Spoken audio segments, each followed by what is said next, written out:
کی حوالے سے ہمارے اندر یہ ہے کہ ہم قرآن کو صحیح سے یاد کریں، قرآن کو صحیح سے سیکھیں، قرآن کو صحیح سے پڑھیں، زیر زبر کے ساتھ، حروف کے ساتھ۔ سب سے پہلی ذمہ داری اس میں یہیں پہ رک کے میں تھوڑی توضیح دوں گا اسی میٹر پہ، باقی جو میٹر رہیں گے وہ بات کے لیے انشاءاللہ آپ لوگ خود اس کو دیکھ سکتے ہیں۔ دوسری جو ذمہ داری ہے قرآن کے حوالے سے ہماری وہ ہے استماع، یعنی سننا۔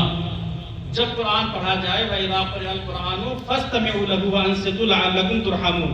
جب قرآن پڑھا جائے آپ کی ذمہ داری یہ ہے کہ آپ غور سے سنیں، توجہ سے سنیں، یہ دوسری ذمہ داری ہے۔ تیسری ذمہ داری جو ہماری ہے وہ قرآن یاد کرنے کے بعد، قرآن سیکھنے کے بعد اس کی تلاوت کریں۔ ایسا نہ ہو کہ ہم نے سیکھ لیا تو بس سب کچھ ہو گیا، نہیں، قرآن کی تلاوت کرنا ہے۔ ان سب موضوعات پر قرآن کی آیتیں موجود ہیں کہ میں آپ کے سامنے اس وقت ذکر نہیں کر سکتا۔ چوتھی جو ذمہ داری ہمارے اوپر ہے قرآن کے حوالے سے وہ ہے تدبر۔ ہم نے قرآن پڑھ لیا، قرآن سیکھ لیا، تلاوت بھی کرتے ہیں لیکن تدبر نہیں کرتے۔ اس کے بارے میں بھی قرآن میں آیات بہت ساری ہیں۔ مشہور ترین آیت یہ ہے افلا یتدبرون القرآن ام علی قلوب اقفالها۔ تم قرآن کے بارے میں سوچتے کیوں نہیں ہو؟ کیا تمہارے دلوں پہ تالے لگے ہوئے ہیں؟ تدبر ایک ذمہ داری ہماری کون سی ہے؟ تدبر کی ہے، تفکر کی ہے، قرآن میں سوچیں۔ اور جو آخری ذمہ داری ہماری بنتی ہے وہ ہے قرآن پر عمل کرنا۔ جب ہم نے قرآن سیکھ بھی لیا، تلاوت بھی کر لی، ہم نے سن بھی لیا قرآن کو، صحیح سے حاصل کر لیا، اب مرحلہ آتا ہے عمل کرنے کا۔ قرآن پر عمل کریں، جو قرآن نے کہا ہے ہم اس کو زندگی میں پیادہ کریں۔ اب دیکھیے میں ان سب موضوعات پہ تو گفتگو نہیں کر سکتا چونکہ ٹائم بھی نہیں ہے، لیکن پہلا موضوع جو تھا وہ قرآن کا یاد کرنا، قرآن کا یاد کرنا۔ میرے عزیزوں، میرے جوانوں، میرے بچوں، قرآن کے یاد کرنے کو آپ لوگ جدی لیں، اہتمام کے ساتھ۔ جیسے کہ آپ حضرات، ابھی میں نے سنا کہ 40 بچوں نے قرآن کو مکمل کیا اس سال میں، بہت اچھی بات ہے، لیکن یہ مقدار کم ہے، اس مقدار کو زیادہ ہونا چاہیے۔ ماں باپ کو بھی چاہیے اس طرف آگے بڑھیں اور ہمیں بھی چاہیے کہ ہم اس طرف زیادہ قدم بڑھائیں۔ ایک جو بحث قرآن کی یاد کرنے میں آتی ہے وہ یہ کہ قرآن ہم کس سے سیکھیں، قرآن کس سے سیکھیں۔ دیکھیں قرآن سیکھنے کے لیے میری والدین سے گزارش ہے، جو حضرات انتظامیہ کمیٹی میں ہیں، قرآن سیکھنے کے لیے ایسے استاد کا انتخاب کریں جس کے اندر 2 صفتیں پائی جاتی ہیں۔ 2 صفتیں بہت اہم ہیں۔ ایک، قرآن کے اندر خود پختہ ہو، خود مضبوط ہو، یعنی ایسا نہ ہو کہ ہم بعض دفعہ ایسا ہوتا ہے کہ بچہ قرآن سیکھ جائے چاہے جیسا سیکھے، نہیں، آپ شروع ہی سے قرآن کو جب سکھا رہے ہیں اس طرح سکھائیں کہ اس کا لہجہ بھی صحیح رہے، اس کے الفاظ بھی صحیح ہوں۔ ایسا نہ ہو کہ الفاظ تو اب سیکھ لے، لہجہ بعد میں سیکھے گا، نہیں۔ یاد رکھیے اگر بچے کا لہجہ شروع سے خراب ہو گیا، بعد میں کسی بھی طریقے سے آپ اس کا لہجہ صحیح نہیں کر سکتے۔ لہذا لہجے والے استاد سے قرآن کو آپ بچوں کو سکھائیں۔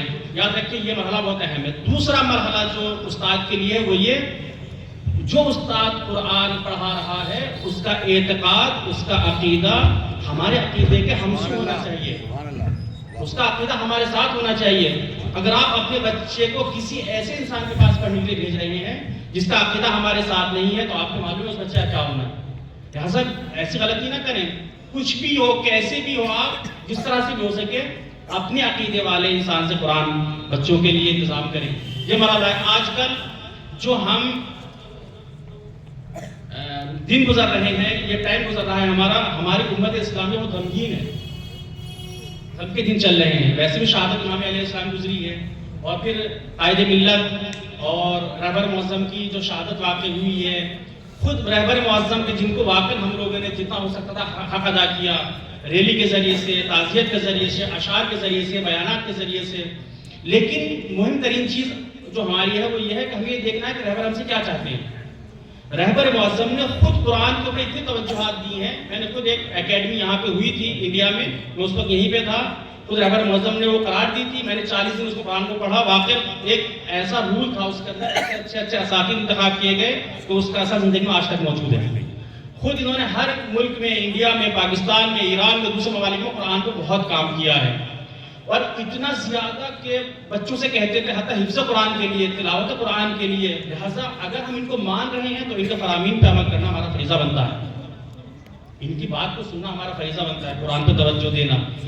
میں یہاں پر چونکہ ذکر آ گیا رہبر معظم کا، 2-3 باتیں میں ذکر کرنا چاہتا ہوں۔ دیکھیے قائد ملت اور رہبر معظم، ان کے لیے آج کل بہرحال سوشل میڈیا ہے، عجیب عجیب طرح کی باتیں آپ ذکر کرتے ہیں، سنتے ہیں، بیان کیے جاتے ہیں، کچھ غیر انصاف بھی ہیں، کچھ منصفانہ بھی ہیں۔ جو غیر منصفانہ ہیں واقعی وہ عجیب عجیب طرح کی تہمتیں لگاتے ہیں۔ ایک تہمت جو لگاتے ہیں وہ یہ کہ آپ جو رہبر معظم کا ساتھ دے رہے ہیں، اگر خدا نہ خواستہ ایران کی انڈیا کی جنگ ہو جائے تو کس کا ساتھ دیں گے؟ اور یہ عجیب و غریب سی بات ہے۔ ظاہر سی بات ہے، اصلا عقل سے انسان اگر سوچے، اگر کوئی بھی ملک، دنیا کا کوئی بھی شخص حکومت انڈیا پر یا انڈیا حکومت پر، خود ہمارے ملک پر غداری کے ساتھ، طغیان کے ساتھ حملہ کرے گا، ظاہر سی بات ہے ہم اپنے ملک کے ساتھ رہیں گے۔ یہ تو کوئی اصلا ایسی بات نہیں جس پر بحث و مباحثہ کیا جائے۔ لہٰذا یہ اپنے ذہن سے باتیں نکال دینی چاہیے۔ اور آیت اللہ خامنہئی صرف ایک سیاسی نیتا کے اعتبار سے نہیں ہے، یہ بھی ذہن سے نکال دینی چاہیے، بلکہ آیت اللہ خامنہئی ایک اسلام کے لیڈر، اسلام کے گرو، ایک مرجع تقلید ہے کہ جو کسی ایک جغرافیہ سے مخصوص نہیں ہے کہ صاحب انڈیا سے مخصوص ہے، پاکستان سے یا ایران سے نہیں، بلکہ پوری دنیا میں تقلید ہوتی تھی ان کی۔ میرا سوال ہے، جو پوری دنیا میں آیت اللہ خامنہئی کے خلاف تظاہرات کیے جا رہے ہیں، کیا وہ اپنے ملک سے واقعی بے وفا ہیں؟ نہیں، بے وفا نہیں ہے، وہ اپنے مرجع تقلید کے لیے اظہار افسوس کر رہی ہیں، اور وہ بھی ایسی شہادت کا مظلومانہ ہے۔ ایک تو بات یہ تھی۔ دوسری بات یہ، آیت اللہ خامنہئی کے 4 بیٹے تھے، 2 بیٹیاں، یعنی 4 بیٹے ہیں، 2 بیٹیاں ہیں۔ ان کے 4 بیٹے اور چاروں بیٹوں کو آیت اللہ خامنہئی نے مولانا بنایا ہے، عالم دین بنایا ہے۔ عالم دین موجود ہیں، مولانا موجود ہیں، چاروں بیٹوں کو آیت اللہ خامنہئی نے مولانا بنایا ہے۔